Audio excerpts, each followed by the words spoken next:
നേരത്തെ P V Anwar രാജിവെച്ചതിനു ശേഷം കൃത്യമായ പൊളിറ്റിക്കൽ മെസ്സേജാണ് നൽകിയത്. ആ പൊളിറ്റിക്കൽ മെസ്സേജ് കൊടുക്കുന്നതിന് മുമ്പ് പി വി അൻവർ 2 യാത്രകൾ നടത്തിയിരുന്നു. ഒന്ന് പാണക്കാട്ട് തങ്ങളുടെ വീട്ടിലേക്ക്, മറ്റൊന്ന് കേരളത്തിലെ മുതിർന്ന KPCC നേതാക്കളെ കാണാനായി.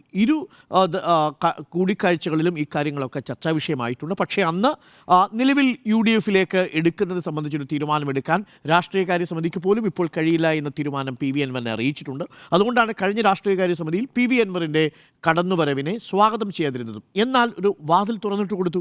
നേരിട്ട് തൃണമൂൽ കോൺഗ്രസിനെ UDF-ലേക്ക് ക്ഷണിക്കുന്നതിന് ഹൈക്കമാൻഡിൻ്റെ അനുമതി വേണം. ഹൈക്കമാൻഡ് നിലവിലുള്ള സാഹചര്യത്തിൽ അനുമതി കൊടുക്കില്ല. വെസ്റ്റ് ബംഗാളിലടുത്ത് തിരഞ്ഞെടുപ്പ് വരാൻ പോകുന്നു.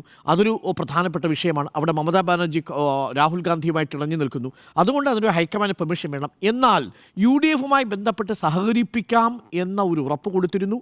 അതിൻ്റെ ആദ്യഘട്ട എപ്പിസോഡാണ് നമ്മൾ ഇന്ന് കണ്ടത്. ആദ്യ എപ്പിസോഡാണ് കരുവാരക്കുണ്ടിലും നിലമ്പൂരിലും ഇടക്കരയിലും നടന്ന ഇന്നത്തെ യോഗങ്ങളിൽ പി വി അൻവറിൻ്റെ സാന്നിധ്യം എന്ന് പറയുന്നത്. അത് UDF-ലേക്കുള്ള വാതിൽ തുറക്കാനുള്ളതിൻ്റെ ആരംഭമായിട്ടാണ് ഞാൻ മനസ്സിലാക്കുന്നത്. ആ അർത്ഥത്തിൽ പി വി അൻവറിന് വഴി തെളിഞ്ഞിരിക്കുന്നു. എന്നെ അത്ഭുതപ്പെടുത്തുന്നത് പി വി അൻവർ ഒരു PC ജോർജായി മാറുമോ എന്നൊക്കെയുള്ള ആശങ്ക നമ്മളിൽ പലരുമൊക്കെ പങ്കുവച്ചിരുന്നു. പക്ഷേ PC ജോർജിനേക്കാൾ രാഷ്ട്രീയ കരുനീക്കങ്ങൾ കൃത്യമായിട്ട് അറിയാവുന്ന ഒരു നേതാവാണ് പി വി അൻവർ.